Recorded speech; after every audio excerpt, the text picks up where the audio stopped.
Welcome to the Panza Panza Forum. In the Yoruba language, the word panza is usually injected into poetry to express an uncomfortable, uncensored, and inconvenient truth. The Panza Panza Forum is candid conversations about the life of African immigrants in America as it relates to their adaptation to their new home.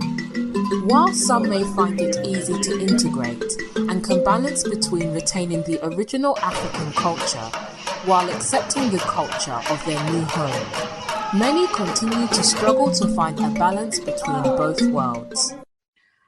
Hello and welcome to Panza Panza Live. This is a podcast where we discuss the lives of African immigrants and their assimilation into Western society as they raise younger generations in a country that is quite different from their own. We also explore the experiences of children of immigrants as they balance the African and Western cultures. We present to you this informative, interesting, and expansive dialogue about the intricate experiences of African immigrants in America. So, hey everybody, thank you for joining me today. So I just want to welcome everyone to Panza Panza podcast. I'm your host, Kemi Seriki, and today I'm having conversation with Miss Lola Aforo, an author, African immigrant sister from Sierra Leone. Miss Aforo is an educator. She's a feminist, storyteller, a researcher. She's the author of Lupus, or Me, How I Choose Me. In her memoir, Miss Aforo recounted her troubled childhood growing up in the city of Freetown, the capital of Sierra Leone. Miss Aforo tells the story of her childhood difficulties that she couldn't share with her family and friends because she felt nobody would believe her and that she might also get in trouble for speaking out. So I recently met Miss Aforo through mutual friends, Sister Taiwo and Kehinde, and we talk about her coming on Panza Panza podcast. I was so thrilled when Miss Aforo accepted my invitation. So thank you for coming to this platform to have conversation with me about your experience as an immigrant from Sierra Leone and as an educator and the selfless work that you are doing in bringing awareness to childhood trauma that is rarely addressed among Africans in the diaspora. Thank you so much for being here. And I want to thank everybody who came here to support, because this is a short notice for 9 people to join us, 10 people to join us, and they're willing to come in and give you the support. That shows the kind of love and connection that people really have for you. So as I regularly ask my guests, my sister, can you fully introduce yourself? Talk a little bit about your background to our audience as to where you were born and where you spent most of your childhood and adult life. Thank you very much, Sister Kemi. It's so nice to meet you. And when I heard about this Panza, what does Panza Panza mean again? Panza Panza is a Yoruba slang that means uncomfortable dialogue. I'm going to tell you something you don't want to hear. Okay. Yes. And I was really thrilled because it's an uncomfortable dialogue that we really need to talk about from the continent and even in the US. So my name is Esther Lola Aforo. I was born in Sierra Leone in the capital city of Freetown many, many moons ago. Thankfully, this year, February 24, I'll be 60 years old. And also, I am a very, very lucky and blessed woman. About 7 months ago, I had a lung transplant. And so I'm thriving with that. It's a lot of healing going on, but I am blessed with so many cheerleaders, so many family and friends that have been behind me and praying for me. It's a big journey. I'm thankful. I've come a long way.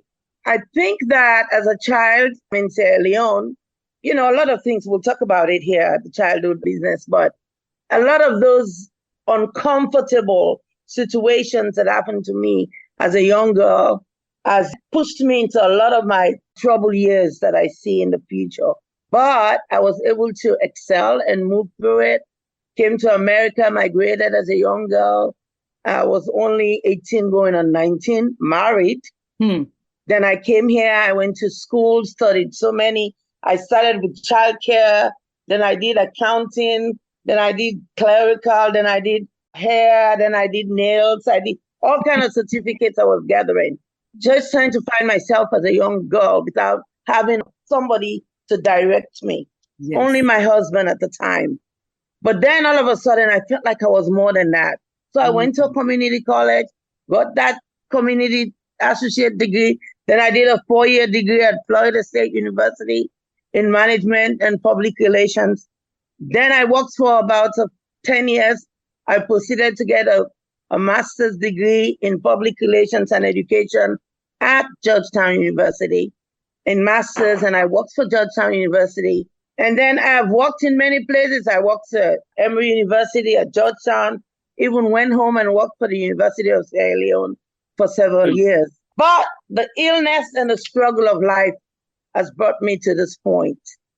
Wow. And so that's just a brief story of where I am, but we can dive into it. So I want to ask you, because I always ask every African immigrant that come on the Pansa podcast. This is a platform where we talk about uncomfortable conversation, and we talk about immigrant experiences in the diaspora. What would you say are some of the challenges or struggle of being an African immigrant woman in America?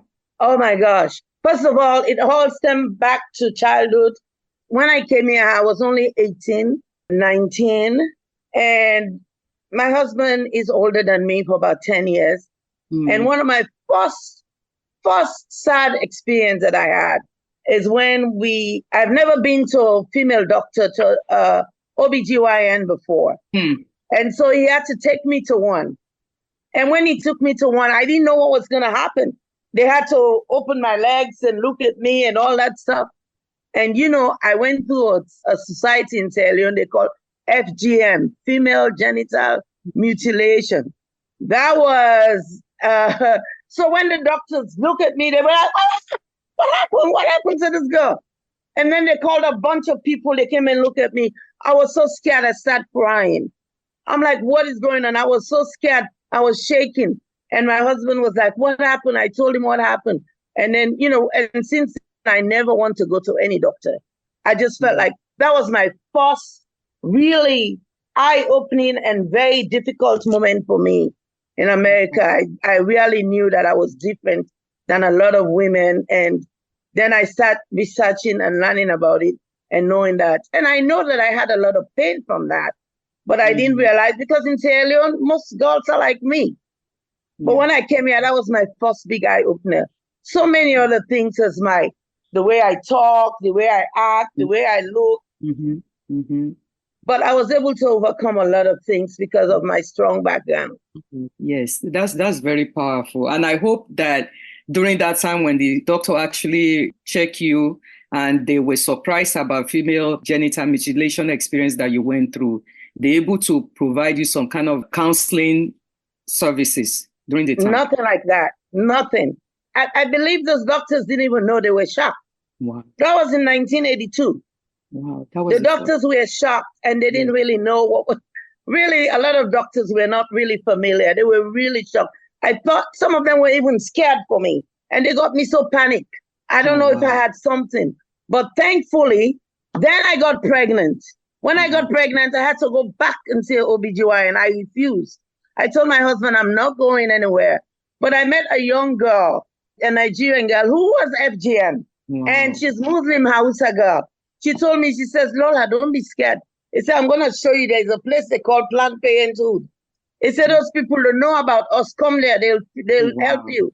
Wow. And that time I went to Planned Parenthood. Although they said they do abortion, they do this, I've never had abortion there. But the lady was so gracious, helped me out, embraced me, talked to me about it.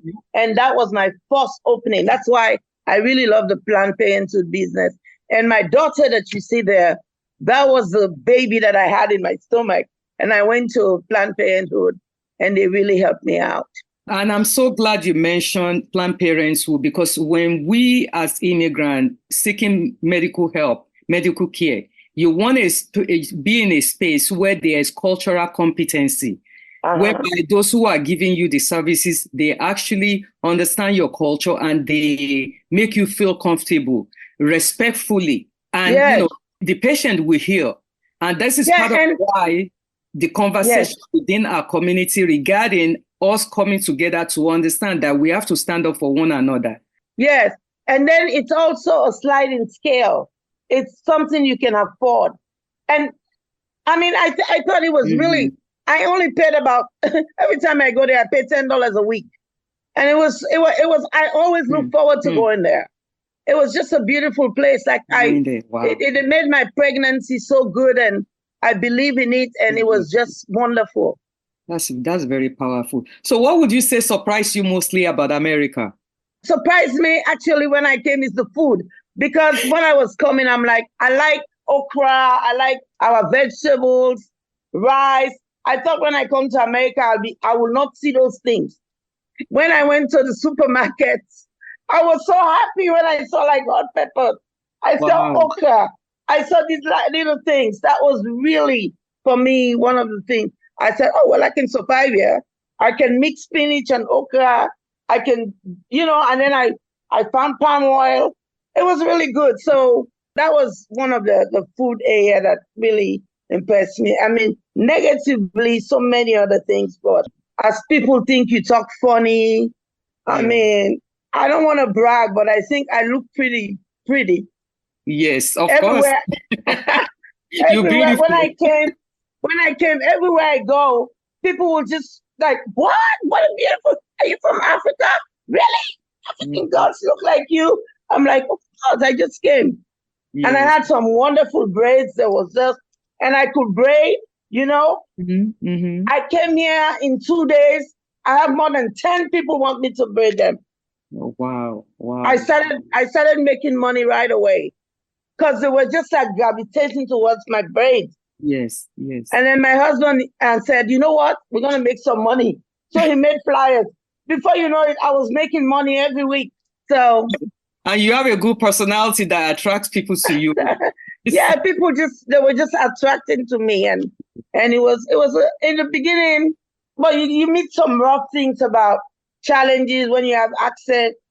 People want to take advantage of you. And then, but then I was mingling with international students a lot. We live in an international student housing. It was pretty good. Yeah, that's really nice. So what would you say you appreciate mostly about America? When I just came, I was happy about the education and the opportunity and being able to express myself and the research and all that. But the thing that I'm most grateful today, I know that for sure. If I was in Sierra Leone today, I would not have been alive. I am so grateful for the health system in America. With my lupus, that all started with me and they figured it out. Nobody knows what lupus is in Sierra Leone. Even when I moved there, I couldn't find a doctor that can help me. Only time I can get good treatment is when I come back here. And then it developed, can you imagine, my lupus ended up giving me interstitial lung disease, where I got this lung problem. Wow. And in Sierra Leone, they don't even have the oxygen that I need. Wow. So I had to come back here, and I was dependent on oxygen for 10 years. Until 2 years ago, the doctors told me, if you don't get a lung transplant, you will not survive. That's wonderful. That's so great. So health has been my most, really, I'm so thankful for America. And even during my birth, having my daughter, the kind of, I just see that America is just a world class for health. And they have blessed me with everything that I have. So it's, for me, the health has made an impact in my life. And I will never, ever forget this country. Yes. Thank you so much for that, because we have to show appreciation of a country that are able to pull us in, and they give the opportunity whereby, where we're coming from, they don't have those kind of services that they provided. So thank you so much for that. So now let's talk about your childhood experience in Sierra Leone. Ms. Aforo, can you share some of your memory of your childhood that stands out in relation to the abuse you experienced as a child growing up in Sierra Leone?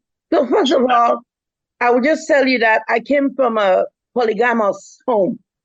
My dad has many wives, and my dad is a Nigerian Yoruba man who migrated to Sierra Leone and met my mother, who is a Fula Timni. And first of all, wanted to marry her. There was a little conflict in that, in the culture of bringing them together. That's another, we really need to talk about that in another time. in terms of the marriage and the problems and all that, which had affected me personally. Yes. Regarding myself and even my daughter. And I'd like a space that we can discuss that one day. Yes. But anyway, my mother was a really strong woman and married even for whatever reason, she'd tell them, I want this man. And she and my dad, they got married. I had several kids. My mother ended up having 7 children. Then my father married another Sierra Leone lady. So with 2 wives in the house. But my mother was a go-getter and a businesswoman, always go find money. She's a fuller. I don't know if you know about the fuller. Yes. They're very similar to the Yorubas. Yeah. Yeah, they like to, So she'll leave us and everything. I'll stay with my other mother at home. I mean, my mother was a good mother. She did what she can do. But when you have children, stepchildren, and they're your children, there's some kind of demarcation. You can feel that kind of thing. So I had a lot of that going on, but as a young girl, I put up with it, but it became a point to be neglectful. Sometimes I feel alone. And as a young girl, when you're neglected, you're alone, the things that can happen with you, the advantages. So I may have been about 10 or so when I started having a lot of neglect, physical abuse, emotional abuse, that even come to sexual abuse as a 10-year-old. Wow. Just because I was always in a quiet space. And then I was so terrified, I was scared. I don't know what was going on. And so it just continues. I never told anyone. And I lived with that for the longest. And that some of the impact, like I used to wet my bed a lot. I used to be scared of the dark. And when I came to America, I heard about all these things. Those are signs of a little person trying to tell you something. But home, nobody knows. In fact, they have what they call, I don't know if you know about this, Kemi, they'll beat you up in public. And they call you wet bed. I have a song that is Yes, I know. Yeah, so I went through without understanding why the child is actually wetting the bed. There's no explanation, and no explanation. They let you hold your wet bed, and it was just disgraceful. I was really a sad girl, and I always say this: if it was in America like this clever kid, I may have committed suicide. Because I was really alone. I was scared. And some of the people that will abuse me, the men or the abusers will tell me, if you tell on me, you'll be in trouble. You'll be they scared me and give me all the stuff. So I grew up to be this, I was very shy and then, and I didn't talk and I was not comfortable talking to my stepmom. She was with me all the time. And I was always shy and acting funny. Then she'll nickname me some certain names like I'm a lazy girl, call me lazy one and this, that. It's a lot of little things like that. But I guess she was ignorant and she didn't know. I don't know what was going on. But I went through years of many things like that. And then I just grew up.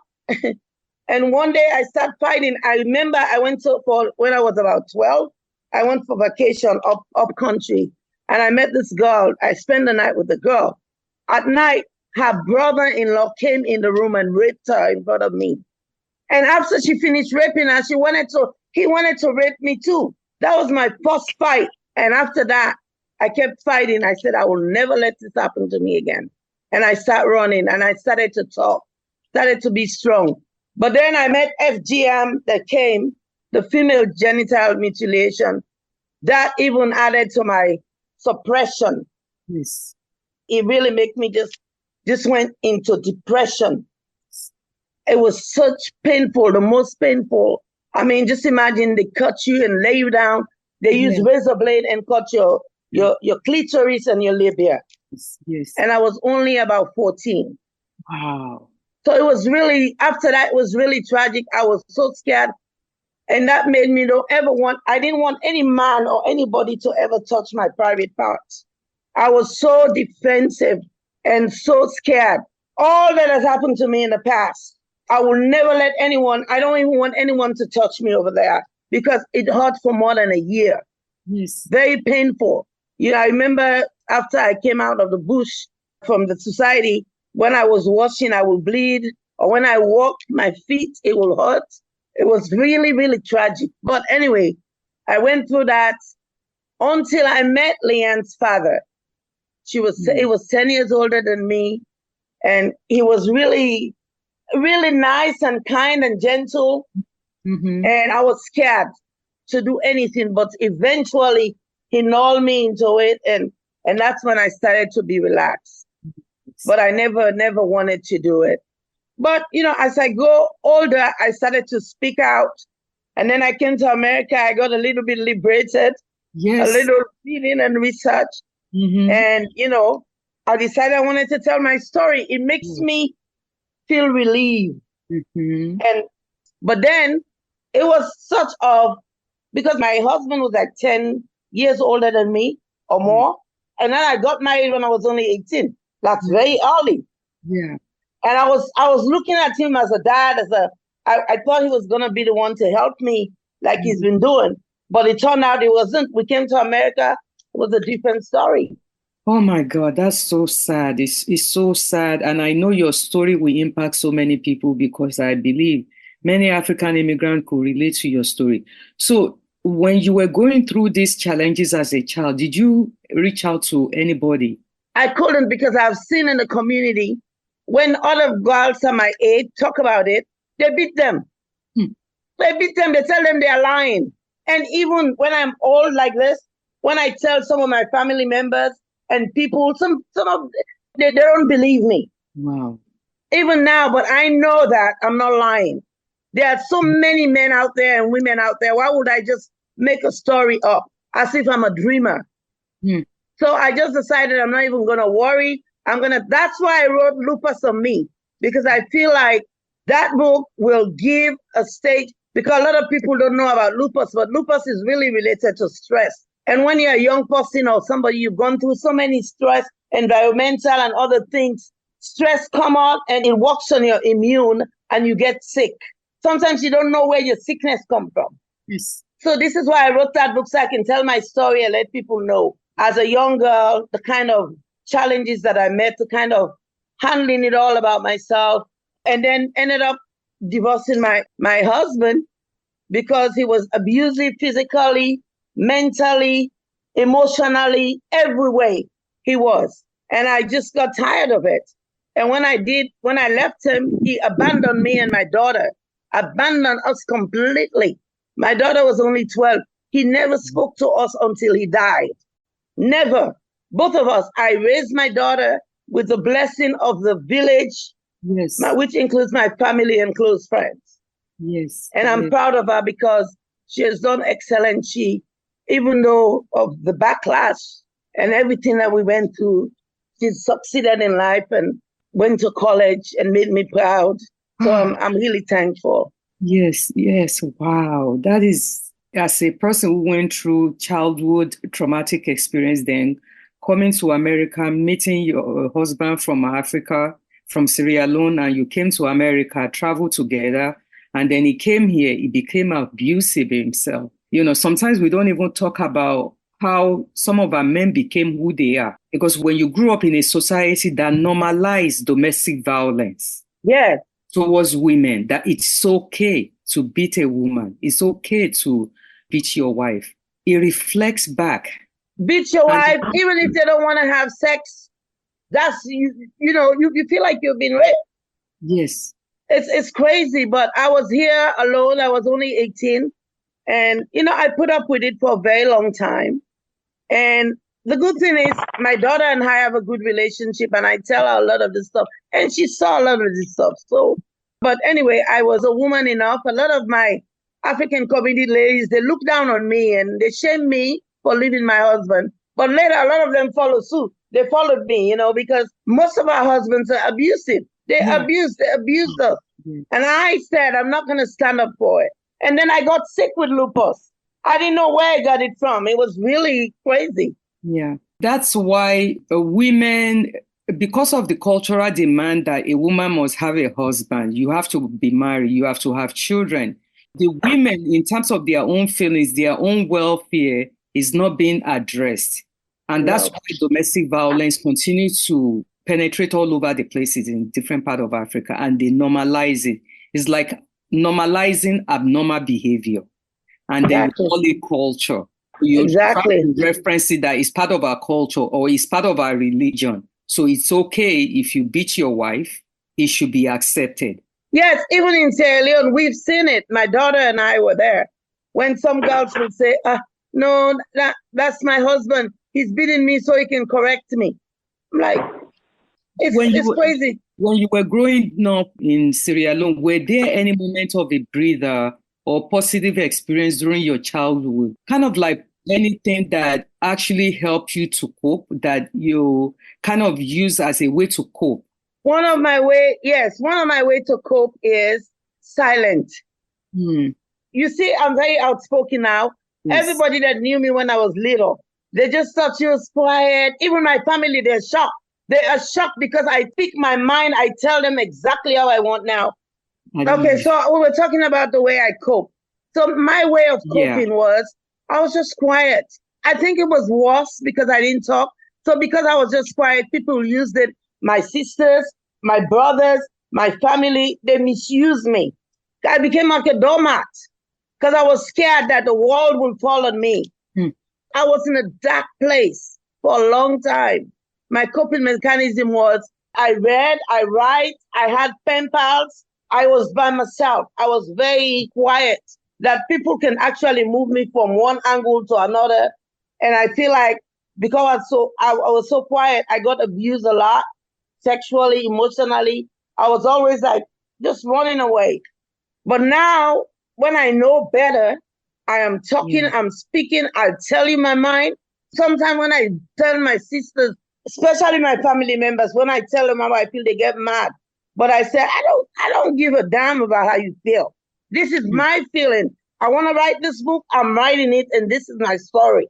You know, there was no coping, really no coping mechanism. I prayed. Sometimes I prayed. I have prayed. Sometimes as a little girl, I used to even say, I wish I can just exit this world and don't come back. I just was in that place. So I didn't have anyone to talk. I was scared to talk to my mom, scared to talk to my sisters. In fact, you can't even talk much to I remember when I was a little girl, I think I was another time when I was around 11, when one of my sisters took me to stay with some lady that's supposed to help me because she's educated. When I went there, she turned me almost like a slave girl. And I was sexually abused and molested there as well. Until I got sick of pneumonia. That's the very first time I got sick of pneumonia. I was admitted for a long time and I almost died. And I told them I wasn't going back to that lady. And I did it. But so you can't, because you have to do what your elders say and you're directed. You can't really speak. I know part of the consequence of traumatic childhood experience, there's a lot of consequence, both physically and mentally. What would you say are long-term effects or the consequence of the abuse you experienced as a child? What is the consequence for you as an adult? You know, I will tell you this one thing. I would think that because I can tell you, I had more than 6 sexual predators in my life. I could tell you that for sure, including family members. But as a girl, as I grew up, I've seen girls who have been promiscuous. I could have ended up like that because I was very attractive. Because men want me like I was. But after the FGM, I just became so scared of men. And I decided I don't even want to go on that side of my life anymore. I want to just be by myself. I could have been a nun. I just was over with it. But I really think this. A lot of girls that we see in Sierra Leone that are promiscuous in the street, they have been molested from childhood. Yes. And they didn't have a saving grace like me. And they just went. A lot of young girls, you see, beautiful. Watch what happened to their little girl, the childhood. But I was so lucky. And I was saved. And God helped me and I changed my course. So it's negative, but I think it's positive in a way. And then after that, I became self-control of my womanhood. I just decided to do that I have to control. God gave me that. I prayed about that. And coming to America really helped me on that side as well. Negatively, I think that In fact, my daughter always tells me, Mommy, you're so sensitive. I'm still sensitive. I feel like somebody wants to break me again. Mm-hmm. So I always be like fighting, like so sensitive. It's not because of anything. It's because of what has happened to me. I am not letting myself open to that again. In fact, I'm quick to run because I don't want to get back to where I am. But with my husband, Leanne's dad, I didn't have a chance. I put up with a lot of crap, and I was dying inside. I was depressed inside. I had no family members. I was the only one here with him. He was my all in all as an 18-year-old girl. So I got sick inside and whacked up my immune system. Yeah, I would pass. I would pass out. I don't even know why I pass out as a young girl. I just have my head will just flip and I'll pass out and fall. And once in a while, we've had bouts where he'll hit me on my head and bang me on my head. So it's a lot of that, but I feel like all those things led me to my immune system, corruption, and everything. And then I started to feel sick. Then I learned about what is called lupus, which has brought me into this journey that I'm still trying to relate to. I've never smoked. I think generally I've been a good girl in life. I've done the right thing, but so maybe God is in me with me, because even when I have this lung transplant, many people cannot do it. Yes. But God has blessed me with it. Yes. So I feel like it's a journey that's a lot of negative, but to positive. You are a true survivor. As somebody said in the chat, you are a really true survivor. And you continue to survive because God actually put you in the right place that helped you to continue to live, to continue to grow. And in your book, you talked about many challenges and the adverse experience of a young girl that you went through growing up in a society where girls and women are marginalized. How does cultural belief, societal expectation, and poverty play a role in parents' decision or the situation women found themselves in many African countries? It's a very deep question. I'll tell you, I have a large family. And my older sister, she was a girl that was married very early to a very rich man in Sierra Leone that was many years older than her. And so she's like the matriarch of the family. But she's young and she's a matriarch and she had to make decisions for most of us, which she still does. Some of her decisions were not, I wasn't very happy with it, but I just had to go with the flow of whatever she says because that's the culture. And my mom was just like, my mom just left a lot of things to her and always tell us that she is the one that will lead us. And so I believed in her. I have other sisters, but she's really good. But what I'm saying is that the culture sometimes places a lot of responsibility on young people and demand of so much. For instance, before you go to FGM, they tell you if you ever have sex before FGM, something bad will happen to you, like die or some sickness or, but I didn't even know what they were going to do to me, but in the society, but I had all those sexual predators, those people that I didn't even know. But nothing happened to me. I went through FGM and nothing happened to me, even though I had so many sexual abuses before I went. So you see the culture, you see how it backfired. So some of those were the reason why. And then when you went into FGM, they tell you if you talk about it, something will happen to you. And I start talking and nothing happened. Those are emotional for me. There's such emotional traumas, pain. It's psychological. Yes. And all the stuff that you don't know about. But when I came to America, thankfully, I'm very open. I met some good people. Like I have a Caucasian lady who has been a good mentor to me, Julia Goodwin. She's been very good. Helped me to see the brighter pictures and don't be scared that I'll be okay. And then I started learning. I educated myself. I became so liberal. I started speaking. I didn't care. I just pursued. And then when I got divorced, I felt so liberated for my husband, and I was concentrating on raising my daughter. I was so scared of getting married. I got divorced when I was young. A lot of men wanted to marry me. But you can ask my daughter, I did not dare to do it. I raised her by myself. Only time I did it when she was ready to go to college. I decided I would get married again. That was the worst thing. And when I saw that he was a snake or the worst, I left him right away. So you were able to point it out from the beginning and said, I'm not going to go. I said, I'm not doing it. I mean, I managed it for about 5 years. After that, I said, this is it. And it was really destroying me as well.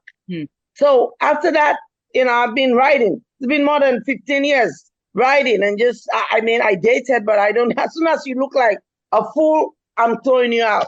Sometimes, when we go through traumatic experience or went through a relationship that was very abusive, and you learn from that and you're able to spot check what is coming in front of you, you'll be ready to get rid of any issue coming in. Any man that is trying to bring issue to your life, you'll be able to quickly acknowledge it and get rid of it and say, I'm not going to go through this again. And not only men, even girlfriends, women.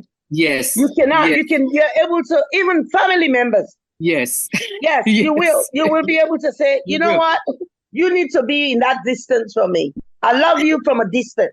That's right. Because you have to think about your own sanity.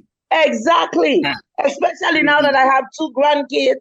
Yes. That I want to stay here for and let them see me all the struggle and sacrifice and pain and healing with my lung transplant, just because I want to be here for them and my family and my good friends and my cheerleaders. So I keep pushing every day that I just came from the hospital. I had a rejection. I told you. But I feel good. It's just that the lung is speaking. Yeah. Look at me how I'm speaking, But you see, but I just had to come out and I just want to tell my stories. Today is today. You don't know what happens tomorrow. So how have you been able to balance self-care, maintaining normalcy, and stay positive in this phase of adversity? In terms of my life? Yes. Like I said, I have strong cheerleaders. And really, to be honest with you, I have 1 daughter, but I always say in her, I find 10 children. My daughter bought a house in New York. She lives in Sierra Leone. She pays my bills, take care of me. Even when I feel bad because I can't work, she'll tell me, Mommy, don't worry. Don't worry, I'm going to take care of you. I'm going to do my best. And when I don't have that problem to worry about, I have a nice place to stay and be here and warm, and she's supporting me all around. And then I don't want to name because so many people, I'll sit here and then I'll look into my bank account, somebody send me $100. And for me, I'm not one that's very greedy or ambitiously want big things. I'm very, so I've kept that to normalcy. And I've worked and had good jobs that paid me good money before. And now I can't do that. I have to stay calm. But, I'm a good, faithful servant of God. And I pray every day. I take my church very seriously. And I feel like the best of me is yet to come. So I don't worry about anything. I'm just thankful for the people that support me each and every day. I've worked in America for more than 20 years. I put in the system. So I was able to get good medical insurance where all my bills are always paid 100%. God is my witness. Even my medication, I do not ask or beg anyone unless people give me, but I don't ask. I'm very content. I must say that my family, especially my daughter, has helped me to really achieve what I want. Yeah. I get 7 days a week that come here. People that come here 7 days a week, take care of me, help me with my grocery, do this and that. My family members come in and out. Right now, my niece is staying with me. She picked me up from the doctor. They've all taken tongue because the first 6 months of my surgery, I needed people here. They signed up. My niece, Ami, and my daughter, they made a list. I have friends that signed up 1 month, 2 weeks, 1 week trip. They came and covered the 6 months. Wow. And be here with me 24/7. Yes, that's very powerful. I have a nephew who took about 2 months of his time, a boy, and stay with me just to help me. And that comes from your own goodness also. And the people you surround yourself with, the aura about you. Because, no matter what we talk to, your parents have passed, they did their best of what they know based on the society that they were raised, they were exposed to, they grew up in. Mm-hmm. And through that, God bring you all these people to be part of your life, to give you that support. Look at today, just this morning, you announced to people and said, I'm having a conversation. All these people, just purposely for you. And these people, I tell you, I call them because I don't know what I would have done without these people. They've been my solid cheerleaders, my prayer warriors. They've been there for me through thick and thin. And I'm just grateful. I'm really extremely grateful. I'm telling you, because of these people that are here with me, I am able to conquer lung transplant. Mm-hmm. I always tell people think if you're not back in Africa, where there's a village, you cannot build your own village. Anywhere you are, you could always build your own village. That's right. And you already have that village around you and everybody here to support you. And on a very proud note, I want to shine light. You said it before, a shining light on your academic achievement. Even though in this phase of all these traumatic experiences, you were able to earn your college degree, many certificates as well as job experience. Can you give to those who are listening of what you have achieved today? Because your story can inspire others. Yes. So I came here as a high school girl. And I was only 18, like I said. I went through vocational schools. I was trying to find what really I want. And in anticipation of my daughter, my husband said I was too young. Maybe I need to go to some childcare course. So that's why I ended up in a childcare, and I got a certificate as a childcare aide, so I can better help my daughter when she comes. And with that was a good start. I worked at home, babysitting and help other kids until she was about 2. Then I decided I wanted to do something else. So I went into accounting and secretariat. Then I finished, I got a job with the state of Florida. I was working there for a while. Then I heard that they can pay my tuition to go to college. So I started taking community colleges. And then I also, after I finished with my community college for 2 years, I went back because I wanted to do some beauty, doing hair and enhancing and nails. And I did that, was doing a lot of weddings and business. I like that. But then I decided I want to go back to school some more. So I went back, I got my 4-year degrees in business management and public relations. Then I worked for the Department of Education for a little bit. Then I moved to Georgia. That time I was divorced and everything. With my daughter, we moved to Georgia. I stayed with my family members, my niece, who I raised here. She's a doctor now in Atlanta. I lived with her for a little bit until I got on my feet. Then I worked for Emory University there in the School of Public Health. I did that for a couple of years. Then my daughter went to college. Then I told you I got married. I moved to Maryland. I got a job with Georgetown University. And that marriage did not work out. I just knew. I've dated him for a while, but it just wasn't anything. It was going to be worse for me. And it really affected my lupus and took it to a different level. So I had to run. And then when I was at Georgetown, when I was working there, I found out they can pay for my master's. So I took the opportunity, got a master's degree from Georgetown. And then a couple of years later, I decided I was going to move. When my daughter graduated from college, I graduated. I said I want to go home. And my lupus was steady. I decided I was going to go home and work and give back because I've never done it. So I moved. And I got a job with the University of Sierra Leone.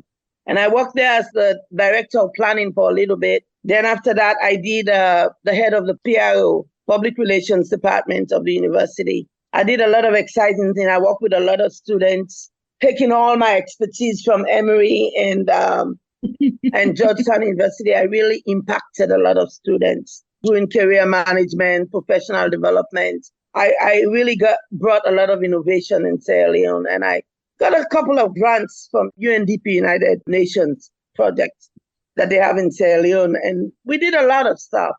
And then my daughter moved after she graduated.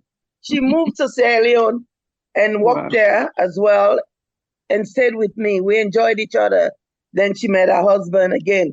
Another story, but then she has a daughter, a son, and she moved back to the US. And while she was here, I started to get sick.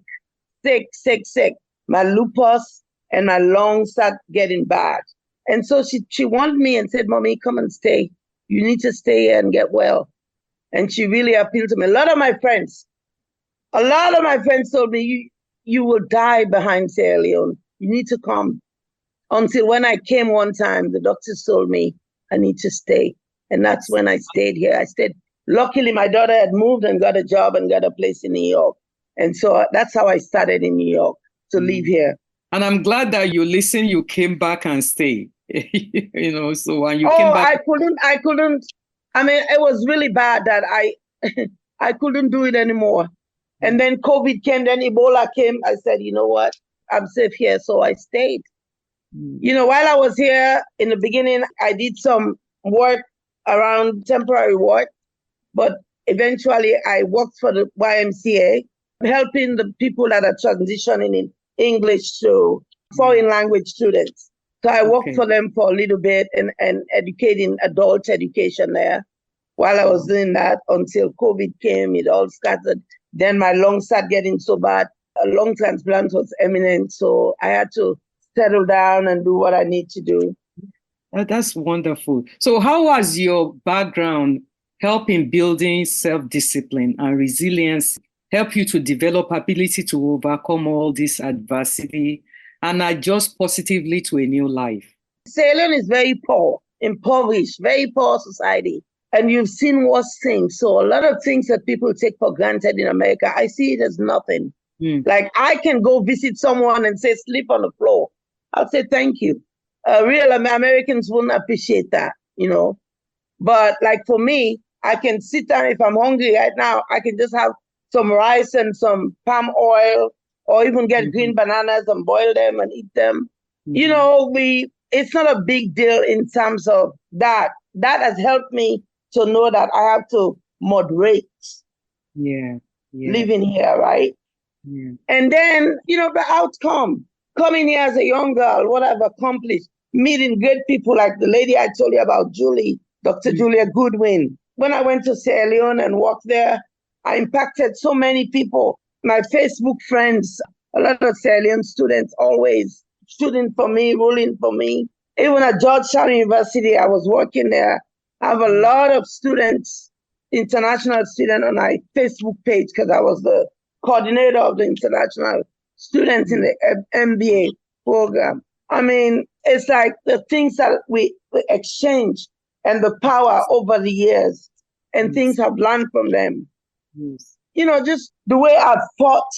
And my mother was a very strong woman in my life. And sometimes when I think about the things that she's done and the kind of road that she's paved, she survived polio and had all of them, came from a very poor family. And now she raised all of us and believed in education. Never want to let her down. Yes. I always do things. And then my daughter, having her as an only child. That's your shining eyes. And she's been cheering for me and helping me to go through that, all what I've gone through. And even though I got divorced, our father abandoned us, she never let me feel down as a mother. Went to college, got her master's, got a degree, got a good job, and taking care of me. What else do I want? Yes. What else do I want? And gave me 2 beautiful grandsons. I believe that I'm on the side of God. So I'm very happy. These are the things that right now it pushes me. And I said, I really don't have anything to lose but to win. I'm going to conquer my lung transplant. I'm going to leave here. I'm going to see more. I'm going to do more. And one day I'm going to tell you, I'm even on a second book. It's called The Lung Transplant Journey. I'm working on it. That's what's keeping me busy now. I'm working on that. So that will be coming out soon in the near future. Oh my God. That's so wonderful. That is so wonderful. I'm so grateful for you to come and talk to me today about this. And I just want to find out if your daughter would like to say something along with this conversation? If she's around to unmute herself. I'm here. Thank you, Miss Kemi. I just want to say, my mom is a beacon of light for so many people. Everyone on the call who's part of our extended family and friends, they all love her so much. She's just someone that, I don't know, she just radiates, like you said, she radiates light and joy and all of those things, and every day I grow older, as a young child, you always be like, I'm not like my mom. I don't want to be like my mom. People say those things. But like every day I get older, every year I get older, I just realize how much more I'm like her because she's influenced me so much, so greatly, like through her journey, through all of the things that she does. She is very selfless and giving, and she doesn't even give herself enough credit, And I just love the fact that people, especially now, have gathered around her to really show her while she's here. You know how they say the expression, give people flowers when they're still here. And so, I'm so happy that we could do that for her. And I'm so happy that she's able to channel some of these things, some of this trauma, some of this built up over time energy that has been stored and compartmentalized for so long into a book, into a way to share with others, into an advocacy platform and activist platform. Because even though she's not in your face all the time and she doesn't have a podcast or she's not some big, name out there, she has touched many people through her advocacy and through her ability to be bold and just tell her story. And I'm just so happy to say that's my mom. I don't want to get emotional. It's okay. That's okay. That's okay. Everybody is. I'm almost tearing myself. That's so true. That is such a great tribute that you gave to your mom right now. And I know she really appreciated it. You are such a great daughter because, like she said, if you could have, what more can she ask for? Because compared to another child who could have been giving her problems, running here, there after you, nothing like that. So you are such a great daughter. You actually make it possible more for her to be able to handle the situation. You made it possible. You are part of it. So I really want to thank you for your contribution. And I want people to unmute themselves if they have anything to say and contribute to this podcast so that, when it's published, many people will appreciate what a wonderful, admirable person Lola Aforo is.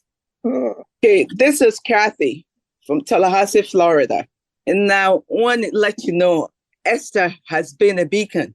And, she's like my little sister, and, I always wanted, because I'm my mom's last baby. When she was here, my mom adopted her as one of her daughters, okay? She'll come and do my hair, my kids' hair, my mom's hair. She won't charge. She won't charge anything. She did it out of love. And I'm really, really, I feel for her. All that she said really touched me. But I know she's strong, and God is always on our side when we believe in him. Esther, I'm here for you, okay? Thank you. Anytime. I love you. I love you too. Okay. Okay, my name is Malaika. Lola, I don't know what to say. All I can say is you're a force of nature. I mean, talking about everything you've been through is... This lady is love personified, okay?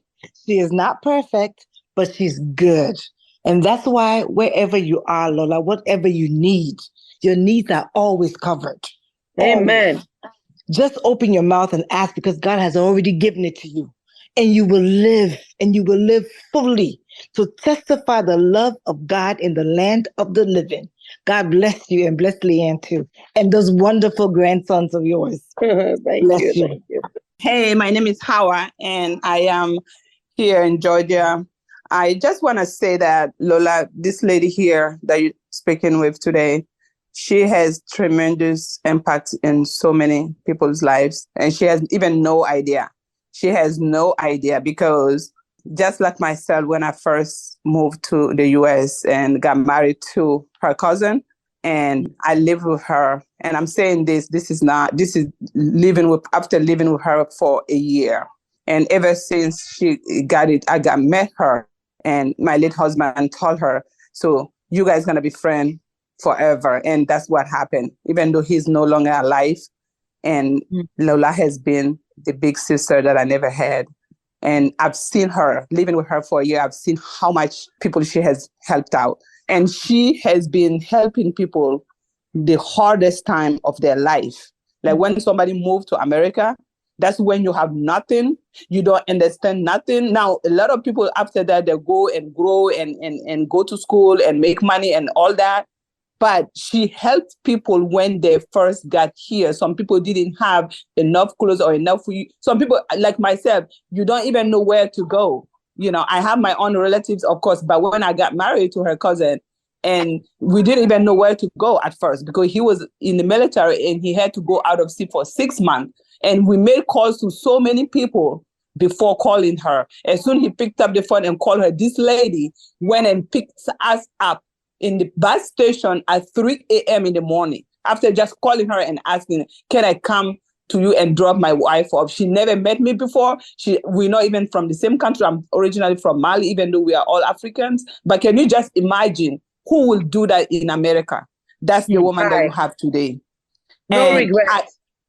Yeah, and I cannot tell you enough. I will say it every day. This woman had a heart of gold. And if some people recognize it, some people don't, but that's okay. That's why she's always protected by the kindness of her goodness. And another thing I want to tell you, while I was staying with her and the war was going on in Sierra Leone, I saw this woman, the way she was taking money.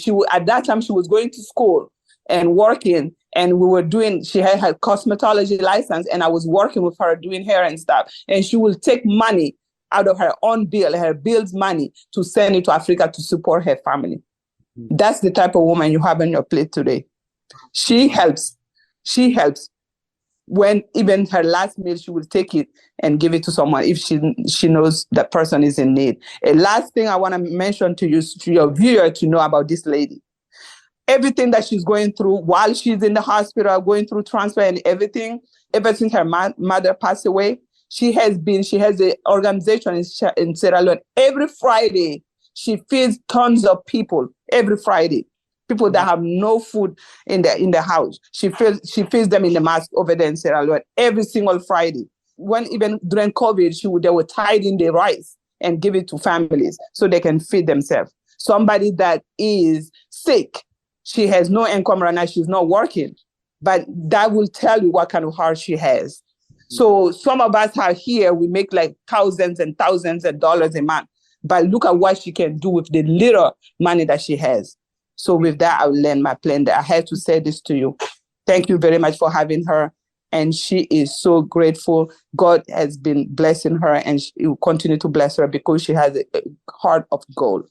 Thank you so much. Amen. Amen. Amen. This is Esther. Hi, Auntie. Hi. I'm going to say what I have to say because you know I'm a crybaby. But one thing I can say is, I'm sorry, hold on.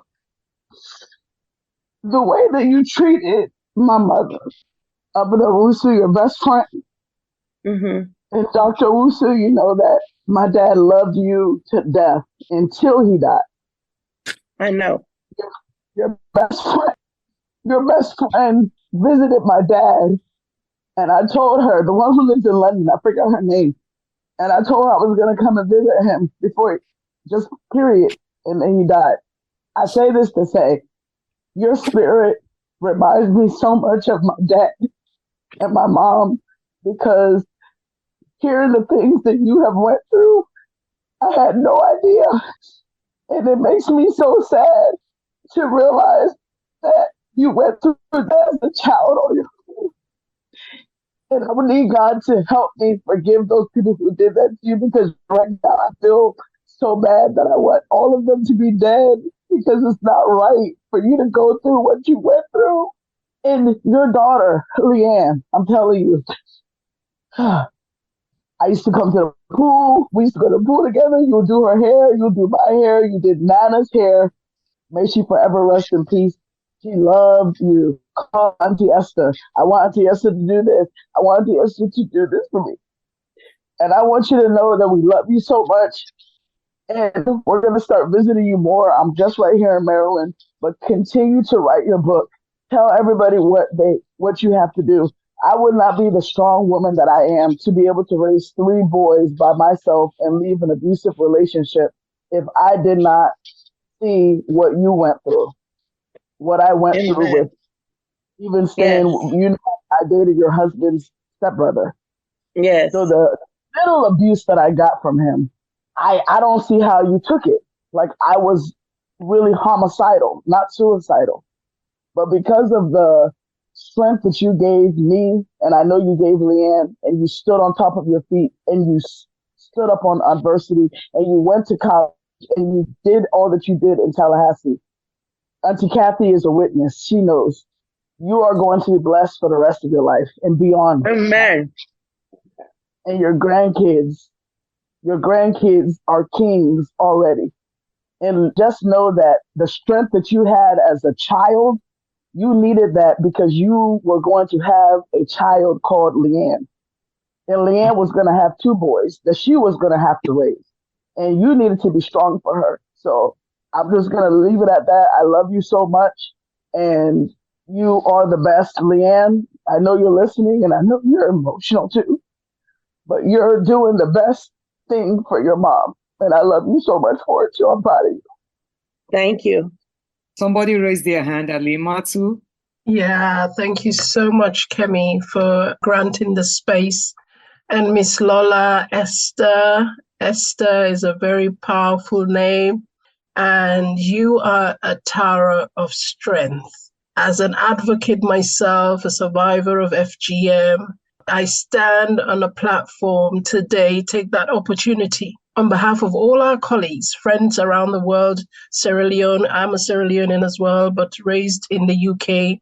Not a similar experience to Miss Lola, but almost similar in terms of our experience of FGM. And with our pain, she reached out at a time when I was really at my lowest. You know, coming from Sierra Leone, whenever women speak, nobody wants to look into the pain and suffering of girls. And it's always, and this is something that has bothered me and troubled me for most of my adult life. And I've been only speaking for 30 years, but I just feel like it's forever because I was 16 when I was cut. And shortly after I was sent to the UK, I had no idea. You know, I grew up in a home where love was everything. I never knew the concept of pain, anger, or suffering. And only to be subjected to something that I was told, you know, it just had no resonance in my life, but I had to go through it. And whenever I speak of my experience, the attack and the abuse I got from women, I was shocked. You know, I always question myself because I found myself, because my grandparents subjected me to FGM. My mom did not want me to go through it. My father did not want to go through it. So I've always had the backing of my family whenever I speak of my experience, because my parents were killed. You know, they died inside when they knew what my grandmother subjected me to, and they could not understand themselves. And I found myself trying to fight a fight for every other girl out there. And one day I was on Facebook, and this group of women who I admire and respected just took it upon themselves to literally abuse and violated my space for speaking out. And Miss Lola from nowhere reached out. I didn't even know the family connections we had. And she just was this strength and this courage and this amazing presence. Even though she was in New York and I'm in London, she reached out and she has never turned her back. And I look at her and what she has been through, and today hearing her story, it just goes to show the strength in her, standing up to oppression, standing up to our family members, standing up to people who we've held high, thinking they would protect children, but don't do so. And I'm glad Howard mentioned her organization in Sierra Leone. I see the transformation she's doing, the impact in little lives, girls that could have gone through the life that Miss Lola herself has gone through, but she's shedding light for them. She's giving them that opportunity to thrive and at least have that closeness of what we would see as warmth and love and just live in their society.